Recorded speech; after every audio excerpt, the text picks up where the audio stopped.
Assalamualaikum warahmatullahi wabarakatuh.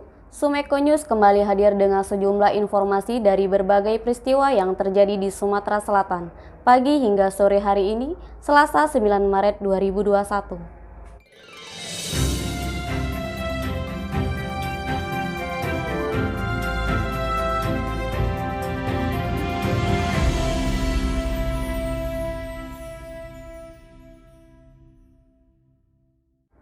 Informasi pertama, pemerintah Sumatera Selatan berupaya mengurangi pengangguran. 1.600 pencari kerja bakal dilatih di 13 balai latihan kerja di Sumsel.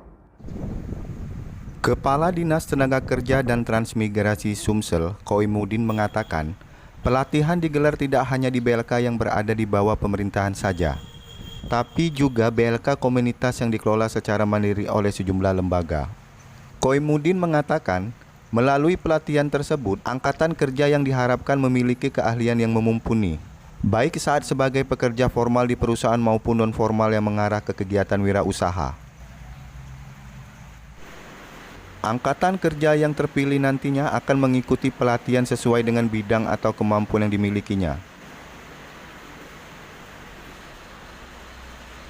Bima, Sumeko TV, melaporkan. Selanjutnya dari Kabupaten Ogan Komering Ulu, Dewan Perwakilan Daerah Ogan Komering Ulu menolak penunjukan Edward Chandra sebagai pelaksana harian Bupati Ogan Komering Ulu. Keputusan tersebut dinilai tidak diterima baik secara hukum, sosiologis, dan politik. Penolakan terhadap penetapan Edward disampaikan DPRD Oku dalam surat tertulis tertanggal 9 Maret 2021. 9 fraksi di DPRD Oku menandatangani surat tersebut. Di antaranya fraksi Gerindra Sejahtera, PAN, Golkar, Nasdem Bintang Persatuan, Hanura, Demokrat, PDIP, dan PKB. Ada 3 poin dalam surat pernyataan tersebut, yaitu meminta Saudara Gubernur Sumatera Selatan untuk mengingat dan menjalankan ketentuan pasal 65 Undang-Undang 23 tahun 2014 bahwa Sekretaris Daerah pelaksana tugas sehari-hari kepala daerah. Meminta Saudara Gubernur Sumatera Selatan untuk mencabut surat keputusan pengangkatan PLH Bupati Oku. Meminta Kementerian Dalam Negeri untuk mengevaluasi keputusan.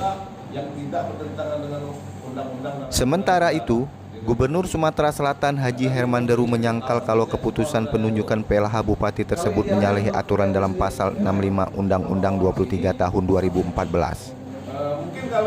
yang menyatakan bahwa Sekretaris Daerah merupakan pelaksana tugas sehari-hari kepala daerah, sebagaimana yang dipermasalahkan pihak DPRD Oku.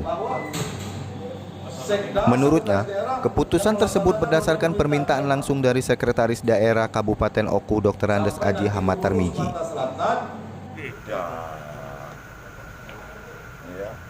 Nah, ini Pak Sekdanya nih. Iya Pak, Sekda. Jadi Pak Sekda itu dalam kondisi berkabung. Dia minta dengan saya untuk menunjuk PLH dari provinsi ini loh Pak Sekdanya. Iya Pak ya? Nah ngomonglah Pak. Kondisi saya saat ini Pak sedang terganggu saya karena Pak Bupati meninggal itu. Wakil Dakate. Beliau sudah saya anggap orang tua sendiri Pak. Jadi kondisinya saat ini ya bapak dia sendiri, dari kemarin saya nangis terus terang saja, dia saya anggap bapak saya sendiri beliau itu Pak. Jadi saya mohon kemarin dengan bapak untuk menunjuk PLH yang lain dulu.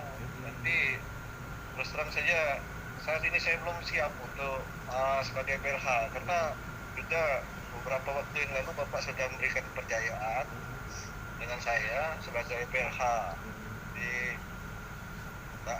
tanggal 20, tanggal 17 sampai 26 Waktu menunggu pelantikan.